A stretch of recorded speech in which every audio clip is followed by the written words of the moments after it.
Every day after work, I sneak 2 steel plates out of the company. I cut them down to exact measurements, pack them into an insulated cooler, and slip into the fire escape stairwell, where I stash them all inside the ceiling cavity. After months of preparation, I finally had enough. I wove the steel plates into a pair of makeshift knee braces, strapped them to my legs, and tucked them under my socks. I slipped the remaining pieces into hidden pockets sewn into my clothes, then put my shoes back on, and just like that, my body lifted off the ground. I was floating, standing on the ceiling. I threw on my suit, covered every last trace, and bolted out of the fire escape. I sprinted along the ceiling until I hit the boundary, because the gravity of the upworld and the downworld run in exact opposite directions. Travel between the 2 worlds is strictly forbidden. I was risking my life, stealing matter from the upworld, and I was doing it for one reason: to ride the elevator into the transworld office and find my first love. I spotted her the moment I walked in. I went straight up to her, and then it hit me. She had no idea who I was. A coworker filled me in. Anna had been in an accident. She didn't remember a thing. I'd have to start from scratch and find another way to get close to her. I pulled out a sample of the anti-aging cream I'd developed, a product that combined matter from both the upworld and the downworld, using opposing gravitational forces to make objects defy gravity. While it was taking effect, I tried to nudge Anna towards some childhood memories. Nothing clicked, but the cream caught her attention immediately. 5 minutes in,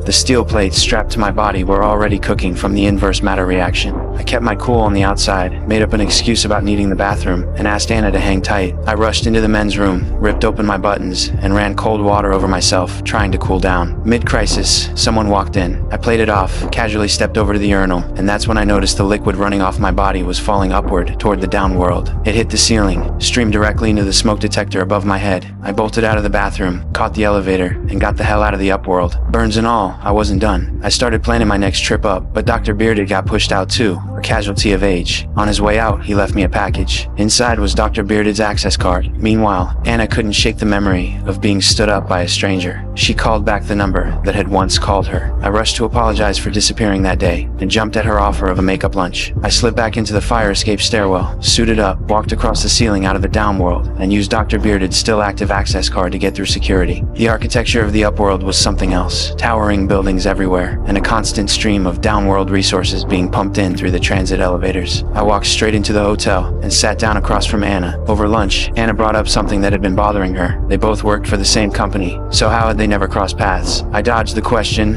and tried again to spark something in her memory. She bristled at the pushiness. The steel plates under my feet gave out. They started smoking. I wrapped things up as fast as I could, quietly stomping out the flames under the table, and locked in a next time, before Anna could notice anything was wrong. The second she turned to leave, the heat became impossible to ignore. I ran and launched myself straight into the lake. I stayed off the ground, arms churning through the water, positioning myself over the center of the downworld's lake below, then kicked off my shoes, and dumped every single steel plate.